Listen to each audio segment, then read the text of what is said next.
Hey guys, Alex Newman here with the New American. We are at the U.S.-Mexico border, and we are with a very special guest, Joshua Macias. He is the founder of Veterans for America First, also the founder of End27.org, working to prevent veteran suicides.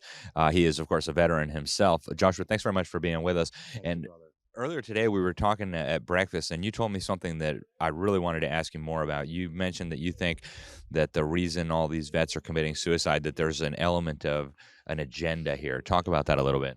Well, for sure. Thank you again for your community and for listening and taking the time to really look into the veteran plight that has been plaguing our country for decades, right? What we have found in our research is that when you see things that continually happen in rhythm, there's an intelligent design. Okay? Our data showed that we were losing veterans at a 10% compounding increase since it came out with the statistics over a decade ago, that it was 2017, then 2022, and 20 veterans. They go back and forth. But what we kept seeing is that the reason that compounding increase was happening every year was that it wasn't just callous indifference, right? People would think, oh, they just don't care about our community. And in part, that's true. But there was an intelligent design to eradicate and to shave off the real programs and the real solutions that are here and available to us to reduce the veteran suicide and this veteran plight that's plaguing our nation. To the point now that we are losing the same amount of the 1% who served for our country, the best and brightest, to the murder rate of America. This is the first time that this has ever happened, that we can, when you speak about murder rate in America, and now you look at veteran suicide and self-inflicted wounds are at the same measure. So this is far beyond even what it used to be when we said this, when we started N27 program, which led to Executive Order Prevents and really eradicating this plight and this blight in the history of America.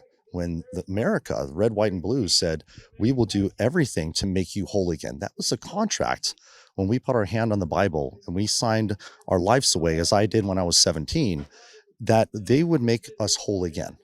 And this is not what the VA is doing. This is not what the system is doing to make a veteran whole. And that is what we are all speaking about and educating, just like the tree of life, that without roots, you can't have fruits into the community. So we analyze this in 4 different ways, 4 different pillars. One being housing. We need to take care of the veterans and provide the housing solutions. We have to then look at the whole veteran, the mental, spiritual, physical, emotional well-being, which is like the trunk of the tree. And then you look at the branches that then hold the fruits by having the right job and the right income to provide sustenance to the roots. And from that point, you can then engage with church, with fellowship, and a faith-based initiative to produce fruit in the community. And our veterans need to produce fruits. If they are fruitless, just like any other tree, you then think that it's time to cut it down. And that's when self-inflicted wounds start to occur, compounding to the point that the veteran is no longer alive.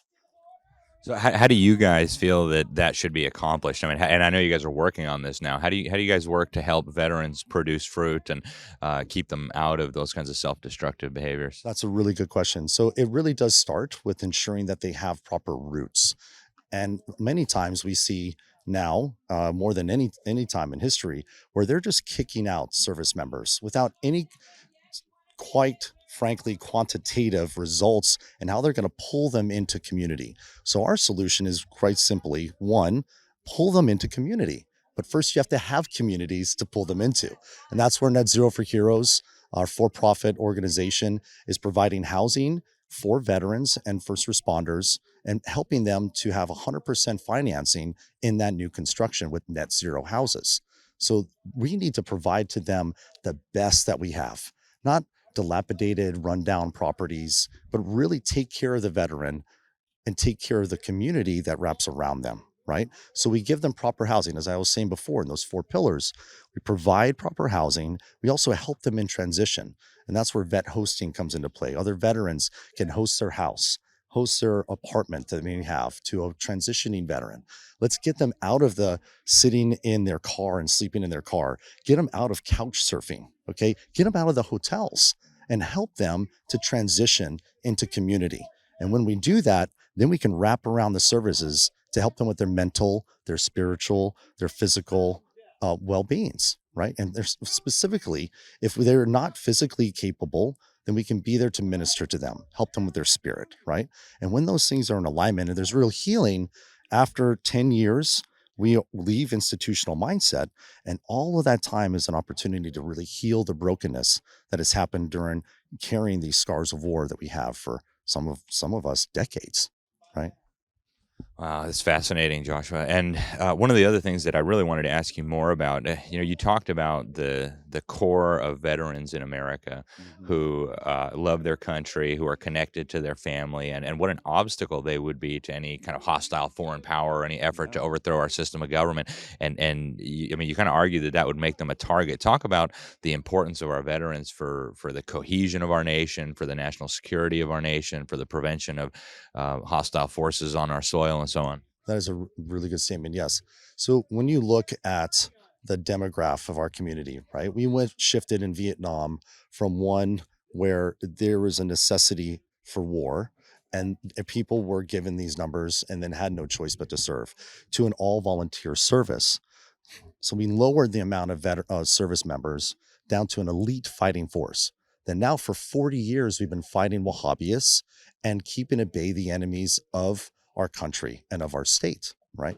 Now this community comes back after 40 years of fighting in the crucible of war, and they embody your brother, your uncle, your cousin, your best friend even, who had served, are combat warriors. Those war fighters don't stop being war fighters, but now they're on U.S. soil and they're in their own backyard. They're back home, or they're in their new soil, in the new transplanted location where they are producing fruits. And there is no way that after fighting wars overseas that they would ever allow anything to happen on their soil. So they are the ones that run to the fight, who survive the firefight. When there is an issue and there's a situation, a veteran will step up and be the first one to lead. If 7 people say, hey, we want to go this way, and a veteran who has survived a firefight says we should go this way and survive, who will you follow? You will follow the one who has been trained in the crucible of war, who is skilled and honed those skills over sometimes decades, right? And those are veterans that are willing to continue to give to community and want to be there to serve. And that is why we share this as a faith-based conversation, because those who are willing to die for even for their friends, okay, we're going to say, hey, you died for your friend. But what about those who are willing to die for people they don't even know? And that is our military. That is the spirit of service. When we say thank you, and for those of us who served, and why we started the foundation, we use Serve Foundation, why the N27 program is so important, and it's at the very soul and the why of the for-profit businesses, the vet-made businesses like Taking America Back, the other vet businesses like Net Zero for Heroes, and we're all coming together around that why to embrace our veterans and ensure that the core, the very nucleus of America, the very center of our country, the very heart and soul of America is protected. And then we look to our first responder counterparts, which are 35% are veterans. And we say, how do we partner and take care of that first responder veteran community, and then their brother and sister counterpart that they lead in the first responder law enforcement environment? Because just as much as we are losing everyday veterans, so are they in the agencies. And we know that we have the solutions that will also help that community as well. That's awesome, Joshua. Before we let you go, any final thoughts you have, any wisdom you want to share? And also, please give us the websites, how people can get involved and follow what you're doing. Thank you so much.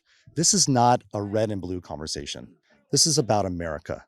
This is a red, white, and blue concern. America made the contract with the service member.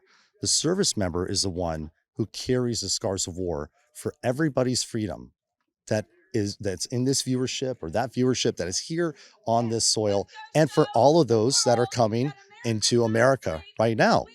So we can continue to ensure that veterans and first responders are taken care of. And that's where at N27, we share that initiative, we share that why.